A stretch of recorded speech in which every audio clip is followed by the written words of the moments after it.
하나님의 말씀은 로마서 9장 19절에서 29절까지입니다. 로마서 9장 19절 혹 너가 내게 말하기를 그러면 하나님이 어찌하여 허물하시느냐 누가 그 뜻을 대적하느냐 하리니 이 사람아 내가 누구에게 감히 하나님께 반문하느냐 지음을 받은 물건이 지은 자에게 어찌 나를 이같이 만들었느냐 말하겠느냐. 토기장이가 진흙 한 덩이로 하나는 귀히 쓸 그릇을 하나는 천히 쓸 그릇을 만들 권한이 없느냐. 만일 하나님이 그의 진노를 보이시고 그의 능력을 알게 하고자 하사 멸하기로 준비된 진노의 그릇을 오래 참으심으로 가능하시고 또한 영광 받기로 예비하신 바 긍휼의 그릇에 대하여 그 영광의 풍성함을 알게 하고자 하셨을지라도 무슨 말을 하리요.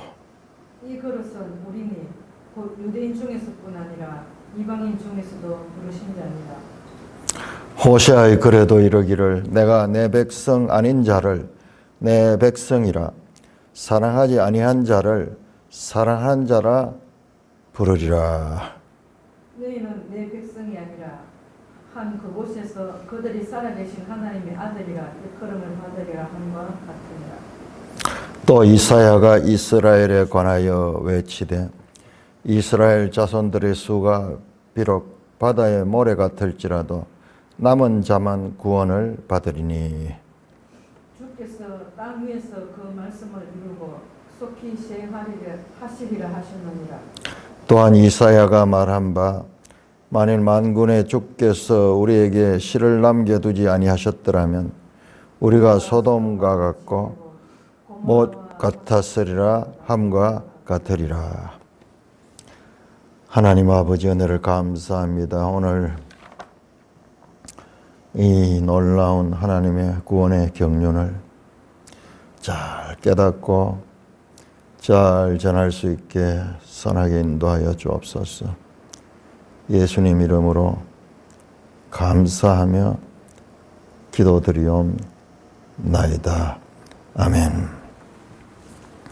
자, 우리가 로마서는 아주 논리적으로 전개되고 있습니다.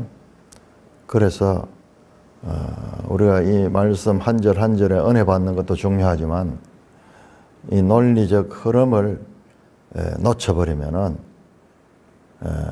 이 사도의 말씀을 우리가 제대로 깨닫기가 어렵습니다. 혼란스러워집니다.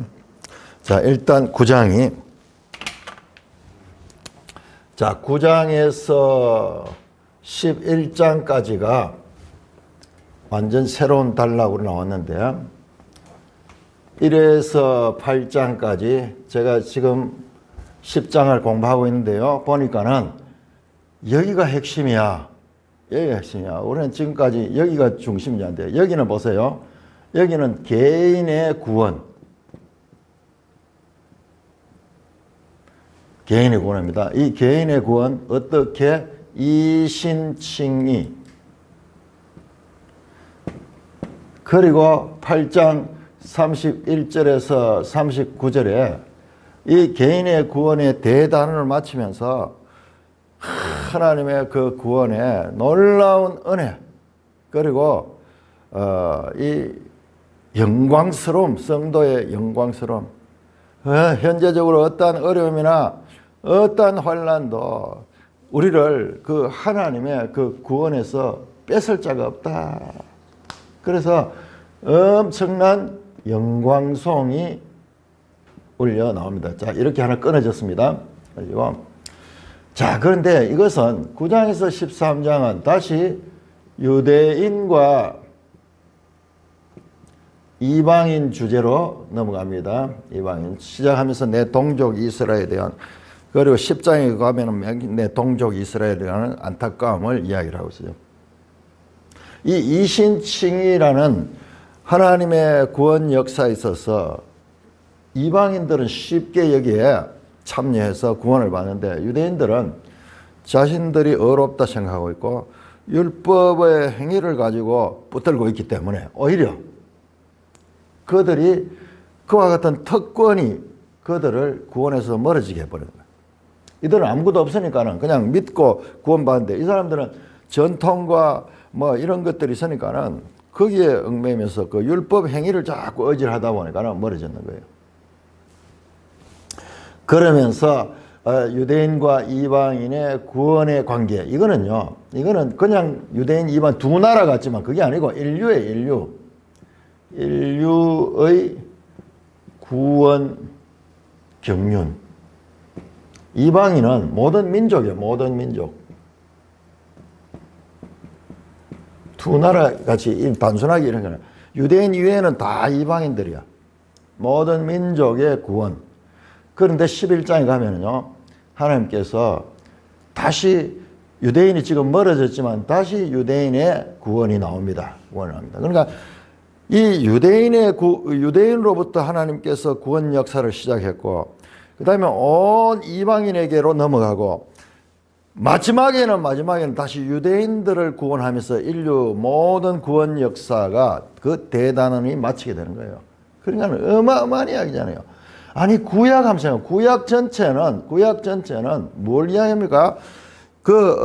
이스라엘의 형성과 그 다음에 그들을 하나님께서 출애굽하시고 나라를 줬지만은 그들이 율법을 지키지 못해서 망했는 거잖아요. 한 나라 이야기했죠. 한 나라. 물론 그 나라와 더불어서 주변 강국대국들과의 관계에 있어가지고 이 강대국들이 나오지만은 그럼에도 불구하고 그 주제는 이스라엘이었어요. 그런데 여기에서는 그게 아니고 이제 이방인들로 시작해가지고 온 세상이 구원에 이르게 되고, 그리고 그러면 유대인들은 그러면 정말 쓸모없이 버려지는가? 그렇지 않아요. 그 유대인들의 구원, 여기에 이 모든 민족 안에는 유대인도 포함이 돼요. 유대인도 포함돼요. 지금 그렇잖아요. 지금 로마 교회 안에 이방인 그리스도인들이 지금 절대 다수예요. 우리가 서론할 때 이야기한 그 서론이 너무 중요합니다. 그 서론을 제대로 듣지 못하고 이해를 못하면 로마서를 이해 못해요. 그래서 그 서론에서 말했던 주제가 여기서 나오는 거예요. 그러니까 한번 보세요. 이거는 믿음으로 말미암고는 개인의 구원을 가진 거고, 지금 여기는 인류의 구원의 경륜에 관한 하나님의 뜻을 드러내니까는, 그래서 여기에 33절에서 36절 11장 마지막 마침에서 여기 또 영광송이 나오는데, 그런데 이 영광송은요, 이 영광송보다 더 웅장하고 더 강력. 깊도다 하나님의 지혜와 지식의 부요함이요, 누가 이 모든 것을 알 수 있을까? 아무도 알 수 없다. 여기는 개인적으로 우리의 구원을 누가 흔들 수 있을까? 누가 우리의 구원을 취소시킬 수 있을까? 아무도 우리의 구원을 흔들 수 없다. 우리가 넉넉히 그리스도 안에서 우리를 사랑하는 자 안에서 우리의 구원은 승리로 이룰 것이다. 개인적인 그 찬송이 여기는요, 온 피조물을 향하여 영광송이 나옵니다. 그래서 이 1차 그리고 궁극적인 메시지는 여기 있는 거예요. 여기야. 그러니까 서론에서 유대인 이방인 문제가 시작이 됐잖아요. 궁극적으로 이 신칭의의 가르침도 결과적으로는 여기로 나가기 위한 이 단계였다는 것을 알 수 있어요. 왜냐 그러면요, 이 9장 10장 9장과 11장 사이 10장 있잖아요. 제가 어제 연구를 하면서 깜짝 놀란 10장이 이신칭이. 우선 한번 슬쩍 봅시다. 10장을 한번 보세요. 10장 시작부터 9장 30절부터 오늘 우리가 읽었는 9장 29절이죠. 9장 30절부터 10장 21절까지 전체 내용이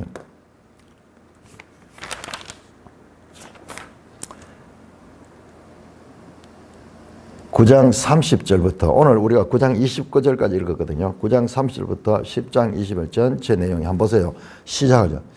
30절에 의를 따진 이방인이 믿음에서 난 의요. 그 다음에 믿음을 의지 않고 행위를 의지했다. 31절에. 자, 10장 보세요.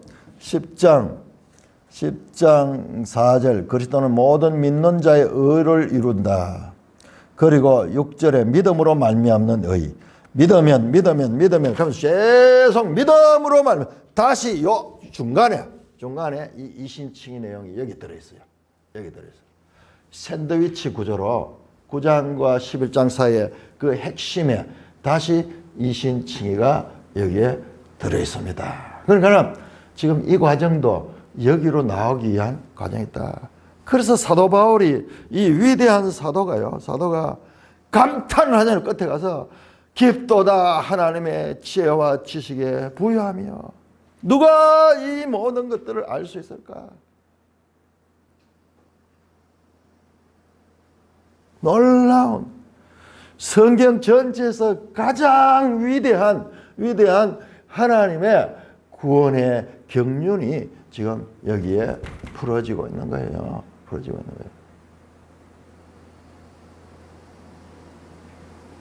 그러므로 참 이게 로마서인 것도 참 의미가 심장해요. 로마 그 당시에 세계 최고의 중심적인 도시였을 뿐만 아니라 지금도 로마 가톨릭 교회가요. 로마 가톨릭 교회가 그 정식 이름이 로마 가톨릭 교회예요. 천주교 저기 로마 가톨릭. 거짓의 모든 거짓의 본산. 그러니까 마귀는 항상 가장 중요한 것을 가지고 비틀어 가지고 거기에다가 거짓을 행하는 거예요. 지금 로마 교회에 보낸 편지잖아요. 그런데 그 로마 교회를 지금 가톨릭 교회가 자신들이 로마 교회라고 생각하고 이렇게 온갖 이 비성경적인 그와 같은 요소로 가득 찬 것이 그 집단이에요. 그 집단.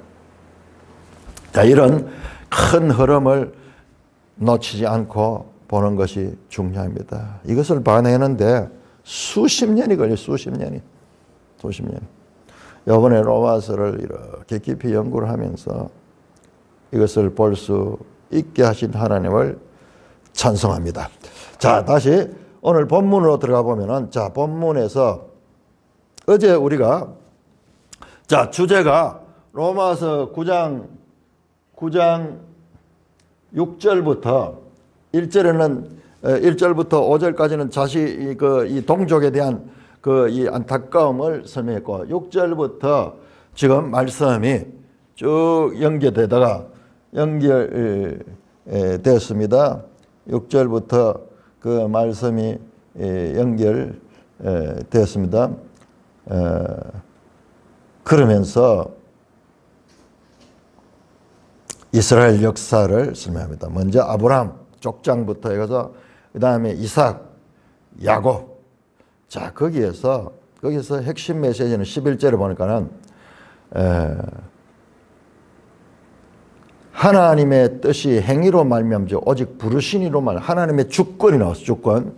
자, 9장 6절에서부터 이 구원은 하나님의 주권이다. 주권에 관한 말씀이 나왔습니다. 그러니까는 모든 것은 태어나기도 전에 좋아요. 아브라함 같은 경우에는 그 자식들의 어머니가 둘이 있어. 하나는 하갈이고 하나는 사라라. 그러면은 하나님께서 사라의 아들 이삭을 통해 가지고 하나님이 구원을 이루게 하셨어. 이스마엘은 택함을 받지 못했어요. 자, 그런데 그 다음에 나오는 리브가의 경우, 이삭의 부인인 리브가의 경우는 하나는 이 야곱은 택하고 에서는 택함을 받지 못하는데 이거에는 어머니가 같은 사람이야. 아버지도 같은 사람이고. 이거는 어떻게 설명할 수 있지 뭐. 그래서 그래서 이것은 아브라함 때보다 더 심한 거예요. 아브라함 때는 하갈이 또 뭐 이방 여자고 뭐 그런 조건이 있는 것 같은데, 근데 이건 그것도 없어. 엄마가 같은 엄마 안에 쌍둥이 아들 가운데도 하나는 택함을 받고 하나는 그냥 버려져 있는 것입니다. 그것 가운데서도 12절에 큰 자가 어린 자를 섬기라. 태어나기도 전에 그러면 우리 인간이 뭐냐? 인간은 도대체 뭐냐? 모든 것을 하나님이 주권적으로 한다는 말씀인데 인간은 뭐냐? 그러면서 질문을 합니다. 질문. 그러면은 하나님이 불의하잖아요. 불공평하잖아요. 왜? 우리가 아무것도 없는데 하나님이 일방적으로 택하고 누구는 택하고 누구는 택하지 않으니까 불공정하잖아요. 그 질문을 했습니다. 14절부터. 그래서 6절에서 12절까지는 그 하나님이 그 이 선택의 원리 하나님의 주권이다. 그래서 14절입니까? 방금 질문이 나왔던 것이 그렇네요. 13절까지가 선택의 하나님의 원리입니다. 그러니까는 14절에서 질문을 하는 거예요.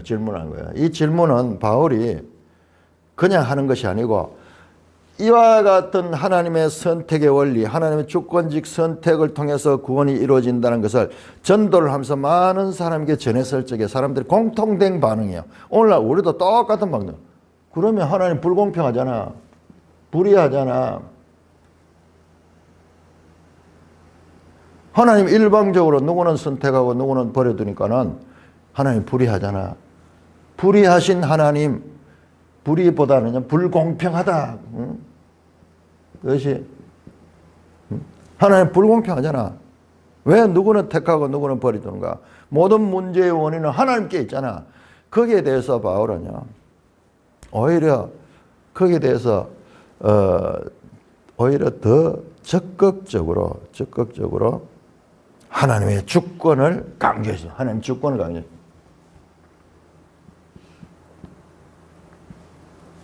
하나님의 주권을. 절대 주권을 강조하는. 자, 큰 흐름은 유대인과 이방인 문제입니다. 그 이야기를 하는 가운데서 구원에서 하나님의 절대 주권을 말씀했어요. 하나님 불공평하잖아. 거기에 대해서 조금 더 양보하지 않고 계속 하나님의 절대 주권을 강조했습니다. 그래서 15절 이하 전부 하나님 다시 긍휼히 여길 자를 하나님 긍휼히 여기고 오직 긍휼히 여기시는 하나님을 말미암니다.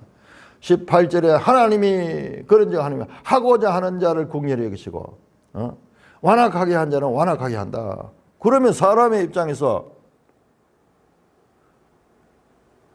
바로나 예서나 이스마엘 같은 경우에는 그들이 잘못이 아무것도 없잖아.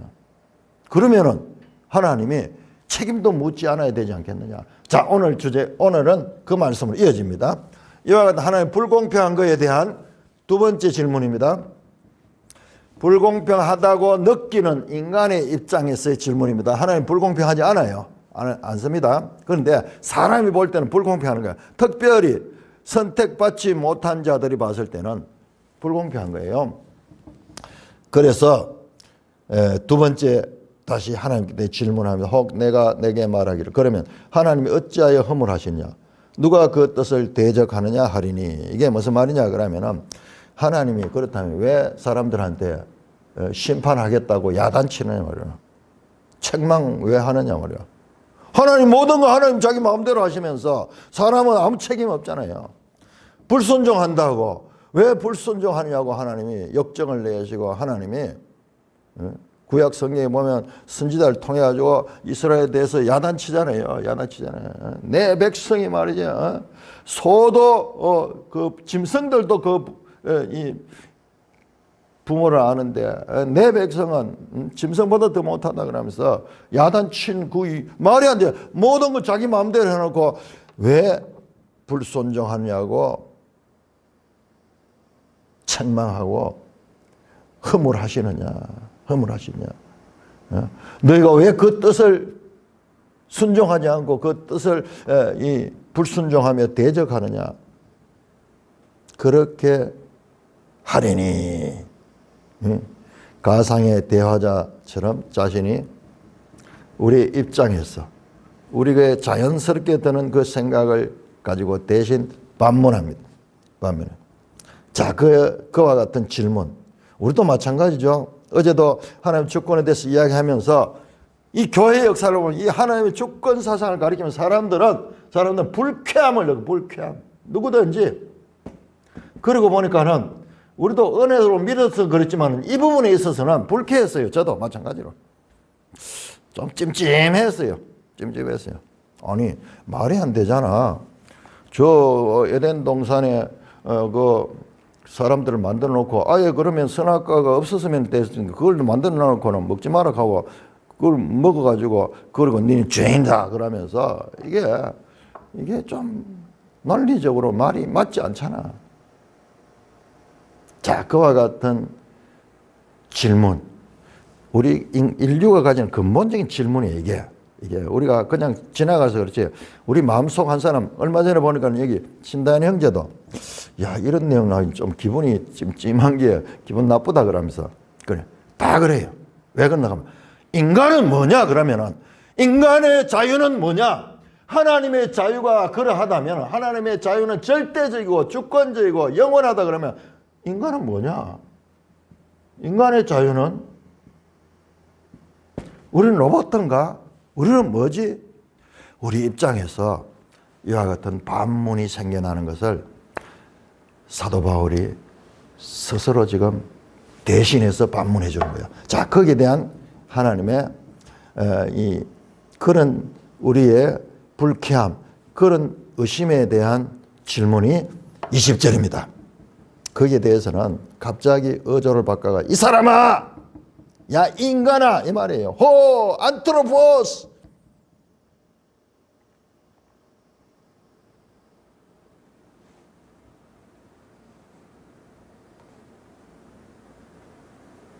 갑자기 어조를 바꿔가지고 앞에서는 그냥 대화를 했는데 야 이놈아! 야 이 인간아! 네가 누구이기에 감히 하나님께 반문하느냐.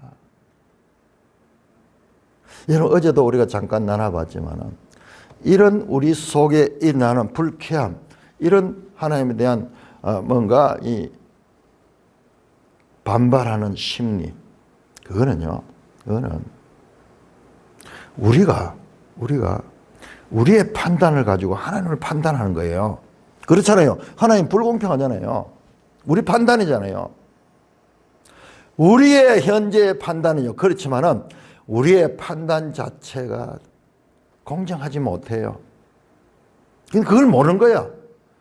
그러니까는 우리 인간이 피조물이고 인간이 죄인이라는 것을 아는 것보다 더 위대한 인간에 대한 깨달음이 없는 거예요. 우리가 늘 죄인다 하면서도 이런 부분에 가서는 갑자기 내가 없어져 버리고 내가 판단한 거예요. 우리는 이성을 가지고 판단하는 거예요. 하나님 불공평하다. 이 문제는 심판이 잘못됐다. 그런데 야 인간아 너는 뭐냐? 너는 시험을 받은 물건이다. 우리가 이와 같은 이 불쾌감을 느끼고 그 하나님에 대해서 항변할 때는요, 하나님과 내하고 같은 레벨로 보고 있는 거야. 같은 레벨로 보고 있는 거야. 자, 짐승들과 우리가 있을 적이야. 그 짐승이 우리하고 같은 수준이라고. 아니, 그거하고 비교할 수 없어요. 그거하고 비교할 수 없어요. 왜냐 그러면은 짐승이나 우리나 다 같은 피조물이에요. 하나님은 창조주시고 우리는 피조물이에요. 그래서 매일 성경에 지음을 받은 물건이라고 표현했어. 플라스마. 아마 플라스틱 하는 말이 여기서 나온 것 같아요. 플라스마 하는 게 만들어졌다, 형성되어졌다. 사람이 만들어진 물건. 그 다음에 플라소, 지연자. 만든 사람과 창조주인과 피조물. 이걸 쉽게 물건이 뒤에 이제 그릇 비유가 나오면 토기장이 비유하는데 그릇이 지금 그 그릇 만든 토기장이한테 왜 나를 이런 식으로 만들었어요? 말이 안 되잖아요.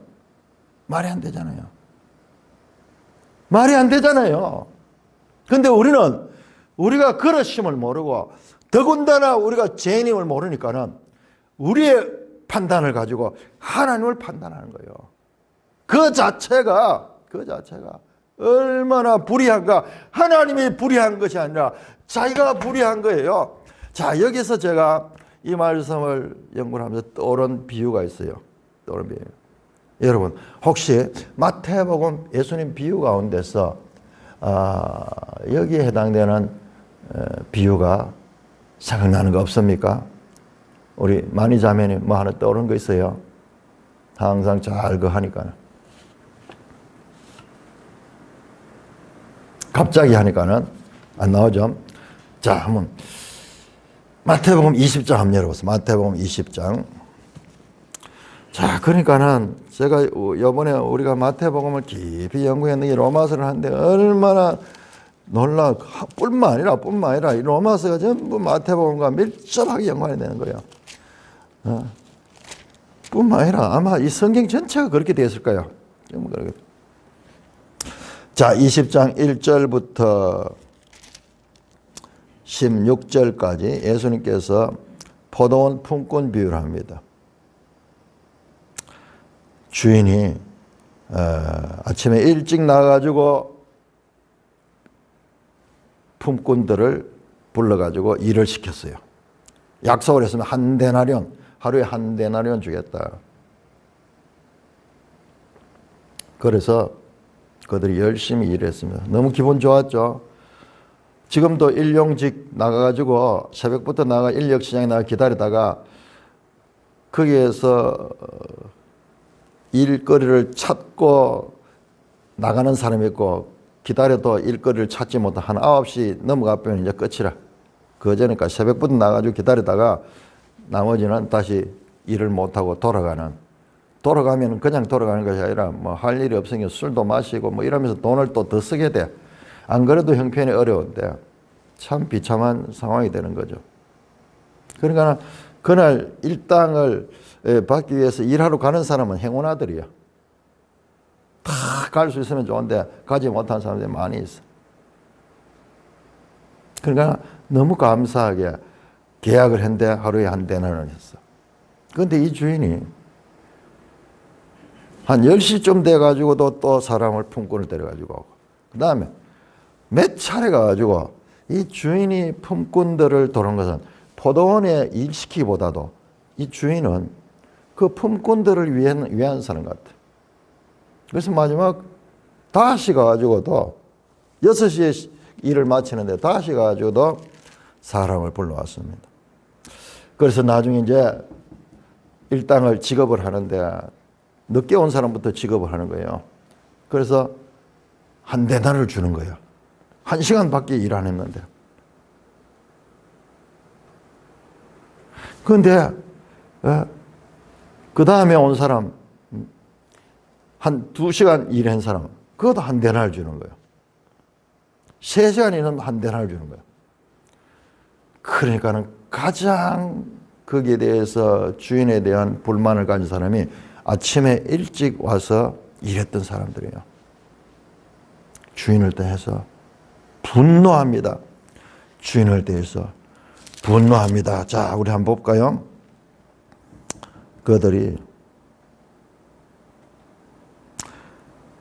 먼저 온 자들도 자기들은 기대했는 거예요. 한 데나리온 약속했지만은 늦게 온 사람을 한 데나리온 주니까 나는 더 줄 것이다. 두 데나리온, 최소한 두 데나리온 줄 거야. 이런 기대했던 것 같아요. 그런데 한 데나리온 빼 안 주는 거예요. 그러니까는 11절에 20장 받은 후 집주인을 원망하여 이르되 나중 온 이 사람들은 1시간밖에 일하지 아니했거늘 그들을 종일 수고하며 더위를 견딘 우리와 같게 하였나이다. 자, 이 사람들의 불평, 이 사람들의 원망이 정당합니까? 정당하지 않습니까? 정당해 보여. 정당해 보여. 그렇잖아요. 그런데 정당하지 않아요. 왜? 이 주인이 이 사람들과 계약을 했는 것은 한 데나리온 주기로 계약했어요. 분명히 주인은 계약을 그대로 지켰고 그들은 그 때문에 이 일당을 버릴 수 있는 행운을 얻었던 사람들이야. 그런데 그들의 행운이 늦게 온 사람들의 행운을 받는다고 해서 1시간 일한 사람들이 정말로 그들은 행운의 사람이냐. 그렇다고 해가지고 내가 갑자기 불행해지는 거야. 불행해지는. 주인이 말합니다. 그중 한 사람에 대해 친구여 내가 너에게 잘못한 거 없노라. 내가 나와 한 데나리온 약속하지 않았냐. 네 것이나 가지고 가라. 나중에 온 이 사람들에게 너와 같이 주는 것은 내 뜻이다. 내가 내 물질을 가지고 내 마음대로 하는데 네가 왜 나를 불의하다고 생각하느냐. 나는 너에게 잘못한 거 없어. 너의 정의감, 너의 이 판단을 가지고 나를 악하다고 보느냐. 그러면서 아주 중요한 말씀을 15절에 네 것을 가지고 내 것을 가지고 내 뜻대로 할 것이 아니냐. 내가 선함으로 네가 악하게 보느냐. 이와 같이 나중된 자로서 먼저 되고 먼저 된 나중. 이 말씀이 지금 보니까는 이게 이방인과 유대인에 관한 말씀이에요. 말씀이에요. 그 유대인들 입장에서 그런 입장이고 하나님 절대 주권을 이야기를 하니까는 이들이 가장 방방 뛰는 거예요. 방방 뛰는 거. 그럼 우리는 뭐냐? 우리는 미리 우리가 이 하나님의 백성으로 율법도 받았고 조상들도 우리 조상들이고 언약도 받았고 다. 근데 우리는 뭐냐? 유대인은 이번에 똑같아. 하나님 절대 주권이야. 믿는 자만이 오직 믿음으로 말미암아 구원을 받는 데 있어가지고 거기에서는 예외가 없어. 지금 이와 같은 불쾌함, 하나님에 대해서 불의하다고 하나님이 어찌하여 사람들한테 야단치고 책임 묻냐고 자기가 다 해놓고 그건 하나님 잘못된 거야. 거기에 대해서 말합니다. 이 포도원 주인이 그거는 같은 사람들끼리도 그런데 말이 안 되는 이야기인데 주인의 선함이 어찌하여 그들에게는 악함으로 보이는가. 자기들의 판단이 잘못이잖아요. 자기들이 잘못됐잖아요.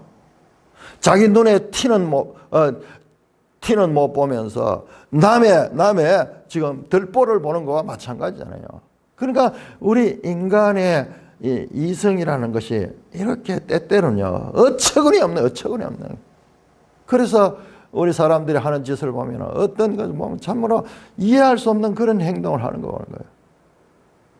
정말 악한, 정말 감사해야 될 거 감사하지 못하고 계속 불평 불만하면서 그런 모습들을 인간 사회 가운데도 망둥이 같은 사람들은 그 짓을 하고 있는 거예요.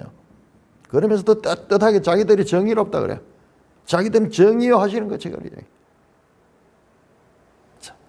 시험을 받은 물건이 지은 자에게 어찌 이같이 만들었냐 말하겠냐.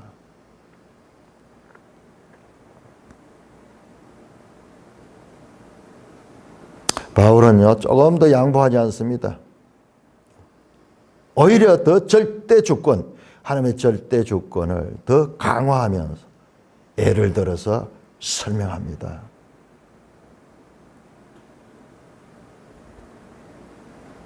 시험을 받은 물건과 지은 자, 이 인간아 네가 뭐냐? 너는 흙이야. 너는 흙에서 와서 흙으로 돌아갈 그런 피조물이야. 자기 주제를 모르니까는. 그래서 지금 이와 같은 불쾌감은 뭐냐? 이게 바로 인본주의. 내가 모든 것의 출발이다. 사람이 먼저다. 그 말이잖아요. 그 말. 그러니까는 지금 이런 하나님에 대한 세상에 어떤 피조물이 이런 피조물이 있을까요? 어느 짐승들이 그렇게 할까요? 자기 위치를 아는데 이게 주인하고 같은 나와. 주인은 판단하는 거예요. 주인은 판단하는 거예요. 하나님의 형상과 모양을 줘가지고 특별하게 그 하나님의 대리 통치자로 만들어진 인간이 타락하면서 오히려 그 하나님의 자리를 동등되듯이 하나님의 지혜를 판단하고 있는 거예요. 하나님의 지혜를 판단해요. 내 지혜를 가지고. 이어집니다. 20일 토기장이가 진흙 한 덩이로 하나는 귀 있을 그릇을 하나는 천이 있을 그릇을 만들 권한이 없겠느냐. 자, 여기 권한이라는 단어가 엑소시아예요. 제가 원어를 계속 반복해서 강조하는 것은 아주 중요한 것들이에요. 엑소시아. 권한, 권세.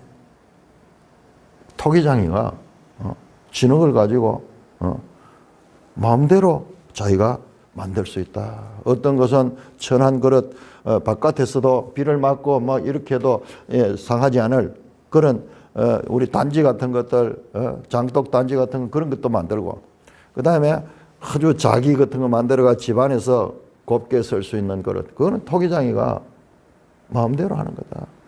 자, 이 토기장의 비유는 유대인들에게 아주 피부에 와닿는 그와 같은 보편화된 비유입니다. 왜냐 그러면은 성경에 많이 나옵니다. 에레미야 18장 3절에서 6절, 욥기 10장 9절, 38장 14절, 이사야 29장 16절, 45장 7절, 64장 8절, 에레미야 18장 1절에서 6절 여러 군데 나와요. 우리에게 가장 피부에 와닿는 하나님과의 관계가 이거예요. 우리는 지음을 받은 존재들이다. 피조물이다. 이걸 잊어버리니까는 하나님을 공경하는 하나님 잘못됐다. 하나님 책임이다.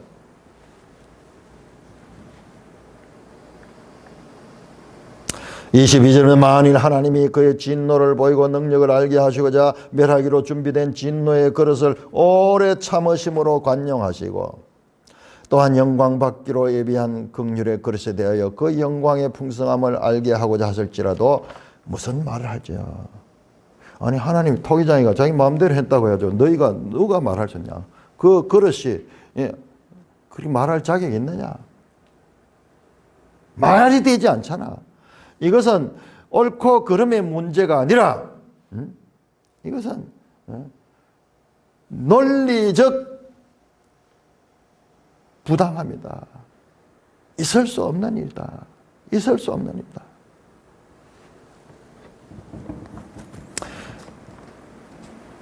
귀히 쓸 그릇과 천이 쓸 그릇.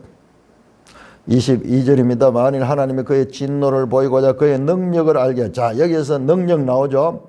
앞에서 권한은 엑소시아, 능력은 두나토스 또는 두나미스예요. 두나미스.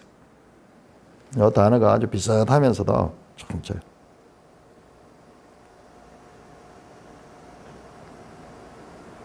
천이 쓸 것을, 귀히 쓸 것을, 그 다음에 진노의 그릇, 그 다음에 23절에 긍휼의 그릇, 긍휼의 그릇 연결되면서 자 앞에서 나왔던 예를 들어서 긍휼의 그릇, 귀히 쓸 그릇은 아브라함, 이삭, 야곱, 사라, 리브가 같은 사람이었고 그 다음에 진노의 그릇, 그것은 천이 쓸 그릇과 연결이 되면 이스마엘에서 바로로 연결이 되게 됩니다. 자, 그러면서 24절 넘어갑니다. 이 그릇은 우리다. 자, 보세요. 이 유대인과 이방인 주제가 쭉 나왔다가 그 다음에 하나님의 주권에 관한 이야기가 지금 계속 강조됐습니다.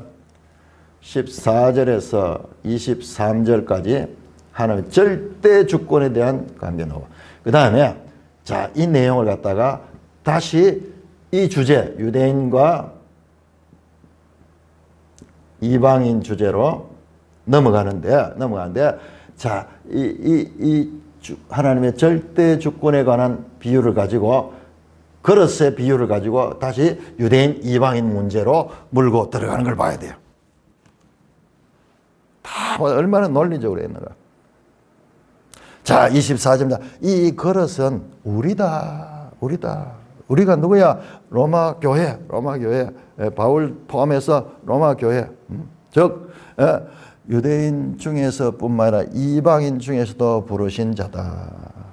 불러냈다. 에클레시아. 칼레오 하는 동사인데 이 교회라는 말이 에클레시아 하는데 부름을 받은 자예요. 부름을 받은 자.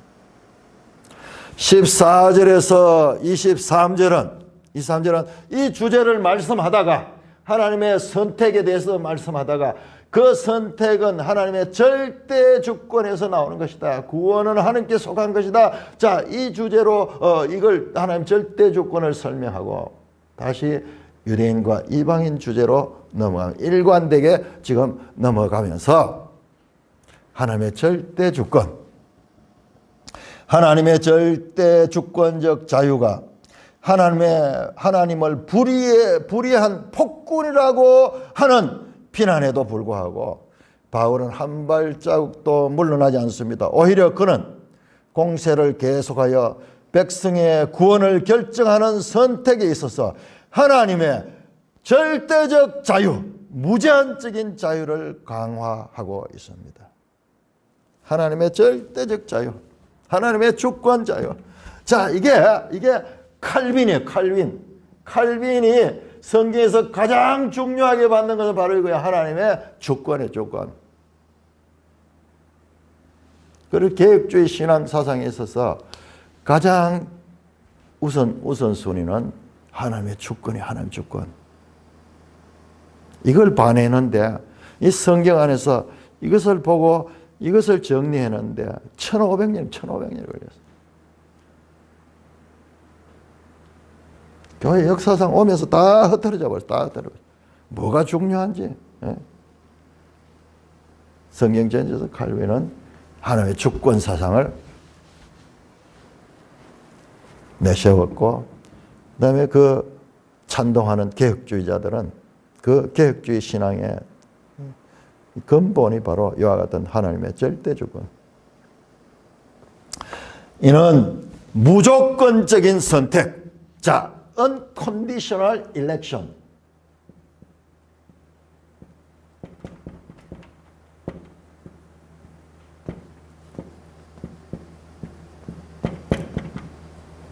무조건적 선택.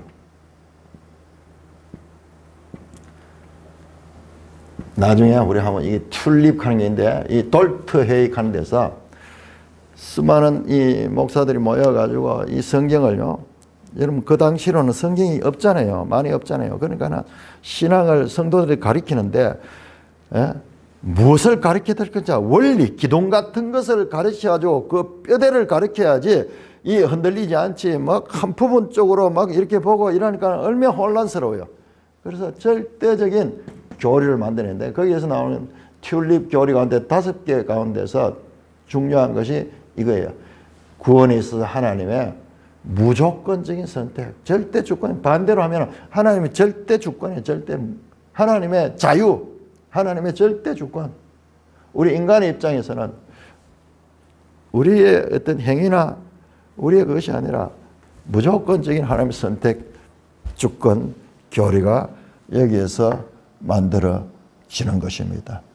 이거는 8장 28절에 30절에 나왔죠. 미리 아시고 미리 정하시고 부르시고 의롭다 하시고. 자, 이 부분에서 9장에서 11장의 주제에서 일시적으로 이탈됐지만은 이제 앞으로 이어지는 이 주제를 바르게 이해하는 데 아주 중요한 내용이 바로 이거예요. 하나님의 주권이 이제 유대인과 이방인 문제에서도 가장 중요한 것이 하나님 주권 문제입니다. 그러면서 다시 잠시 경로를 이탈했다가 다시 유대인과 이방인 주제로 이어가고 있습니다. 이런 논리적인 전개를 놓치고 보면은 이 말씀이 혼란스러워져요. 자, 다시 24절을 잠시 경로를 이탈한 내용 전개에서 다시 유대인과 이방인 주제로 넘어갑니다. 이 그릇은 유대인뿐만 아니라 이방인 중에서도 부르신 자를 가리키고 있다. 자, 그리고 25절 이하로부터는 여기서 나오던 단어들, 예를 들자면 하나님의 아들, 8절에서 나왔던 하나님의 아들이 26절에 나오죠. 26절에 살아계신 하나님의 아들이다 일컬음을 받을 것이다. 그 다음에 씨에 관한 거 29절에 보면 29절에 보면 우리에게 씨를 남겨두지 않으시면, 자 9장 7절 8절 씨 문제를 다룹니다. 그 다음에 부르시다 25절 부르리라. 24절도 이방인 중에서 부르신 자다. 그 다음에 26절도 마찬가지로 일컬음을 받으리라. 부름을 받는다 같은 뜻입니다. 이거 이 7절 12절에 나왔던 그런 주제야. 그 다음에 이 내용들이, 그러니까 다시 6절의 13절과 그 다음에 24절에서 29절까지 이 주제가 이어지고 있습니다.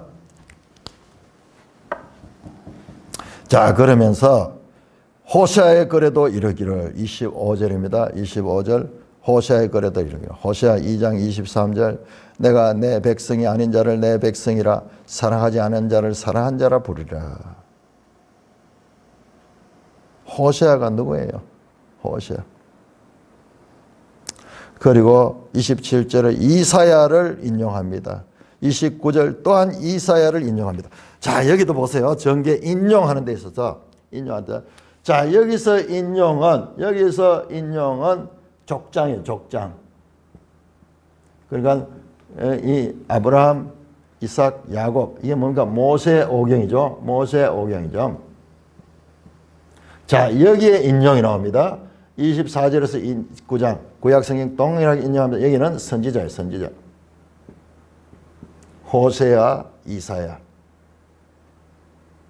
이렇게 계속 성경 인용을 하면서 자신의 논지를 펼쳐가는데도 변화가 있어요. 변화가 있는데 점진적, 발전적 변화를 가지고 있음을 말하고 있습니다.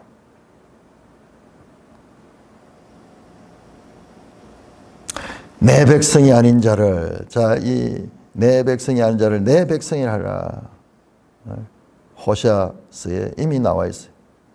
사랑하지 않은 자를 사랑한 자다 부르리라. 내 백성이 아닌 자 하는 것은 로 하는 게 영어로 no예요. 암미 가면 내 백성이 아니다. 호세아서를 보면 호세아가 자녀를 낳았는데 자녀의 이름이 로루하마, 로암미, 뭐 이렇게 이름이 있는데 그 이름 속에 이 뜻들이 있어. 내 백성이 아닌 자, 로암미를 암미, 내 백성이라 하고, 내가 사랑치 않은 자를 사랑하게 하라. 이게 구약 성경에 이미 나타난 하나님의 이방인을 통한 구원을 말씀해요. 내 백성이 아닌 자를 내 백성이라 하라. 자, 이거 보세요. 바울의 논리. 이스라엘이라고 다 이스라엘이 아니고, 할례자라고 다 할례자가 아니고, 유대인이라고 다 유대인이 아니고, 내 백성이라고 해서 다 내 백성이 아니고, 내 백성이 아닌 자를 내 백성이라 할 것이다. 사랑하지 않은 자를 사랑을 부리라.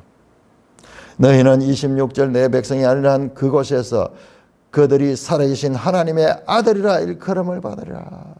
내 백성이 아니란 그곳, 이방인들 가운데서 살아계신 하나님의 아들이라 일컬음을 받을 것이다. 이미 선지자를 통해서 하나님은 그 뜻을 말씀하셨다고 선지자를 통해서 말씀합니다. 뿐만 아니라 호세아뿐만 아니라 이사야가 27절 이사야가 이스라엘에 관하여 외치되 이사야 10장 22절 23절입니다. 이스라엘 자손의 수가 비록 바다의 모래가 될지라도 남은 자만 구원을 얻을 것이다. 이스라엘 자손이 혈통적으로 다 구원받는 것이라 그들 가운데서 오직 렘넌트 남은 자만 구원을 얻게 될 것이다. 하나님이 원래 그렇게 말했어. 원래 그렇게 말했어. 하나님의 말씀이 지금 달라진 게 아니야. 달라진 게 아니야. 자, 여기서 아주 중요한 내용은 이스라엘의 문제의 근본은 하나님의 말씀에 대한 오해예요. 오해. 9장 6절 나왔잖아요. 9장 6절에도 하나님의 말씀이 폐해진 것 같지 않다. 구약 시대나 지금이나 똑같은 말씀이야. 똑같은 말씀이야. 아브라함 자손이라고 다 아브라함 자손이 아니고 오직 약속의 자녀만 하나님의 자녀야. 지금도 마찬가지야. 지금도. 유대인들은 혈통적으로 다 되는 줄 아니야. 이스라엘 수가 바다의 모래 같을지라도 그 가운데서 남은 자만 구하는 거야. 다 받는 게 아니야. 다 받는 게 아니야. 이미 선지자를 통해서 말씀하셨어. 그리고 선지자를 통해서 이방인들의 구원을 말씀하셨어. 내 백성이 아니란 그것이 하나님의 살아계신 하나님의 아들들이 나올 것이야. 28절 주께서 땅 위에서 그 말씀을 이루시고 속히 시행하려 하셨다. 이것은 그냥 말만 한 것이 아니라 성취할 것이라고 말씀한 거야. 이게 하나님의 구원 계획의 이 중요한 이 예언이야. 그냥 지금 와서 그렇게 그냥 마음대로 하는 게 아니라 이게 원래 성경의 이야기야. 구약 성경의 이야기야. 29절에 또한 이사야가 말한 바 만일 만군의 주께서 우리에게 씨를 남겨두지 않았다면 우리가 소돔과 같고 고모라 같았으리라. 만군의 우리에게 씨를 스페르마를 남겨주면 씨를 또는 부르리라. 자, 이와 같이 9장 6절에서 9장 29절을 둘러싸고 있는 단어. 자, 9장 6절 한번 보자. 9장 6절. 그러나 하나님의 말씀에 이스라엘 아니요 아브라함의 씨가 다 그의 씨가 아니라 오직 이스라엘 이삭으로부터 난 자라 내 씨라 불리리라. 그렇죠? 씨와 부름 나왔죠. 지금 마지막 절도 보죠. 마지막 절도 그 씨와 만군의 여기서 우리에게 씨를 남겨두지 않았다면은 그 다음에 부름을 받았다. 일컬음을 받는다. 이와 같이 이제 9절에서 9장 6절에서 29절 9장 6절에서 29절을 둘러싸는 그와 같은 인크로즈를 이뤘습니다. 인크로즈다. 자, 여기에서 지금 이 내용은 자, 9장 6절에서 29절 이 내용은 앞에 9장 1절에서 5절까지는 이게 새로운 서론이었다 그러면 동족에 관한 구원에 관한 안타까운 마음을 나타내는 서론이었다면 자, 이것은 바로 하나님의 구원의 경륜을 말하는데 이 구원 경륜은 절대적 하나님의 주권을 통하여 이루어진다. 자, 이것과 한번 비교해봤어. 자, 여기는 우리 한 개인의 구원에 관한 이것은요, 인류를 구원해 가시는 하나님의 경륜이 나타나고 있습니다. 엄청난 말씀이 여기에 나타나고 있고, 자, 거기에 대해서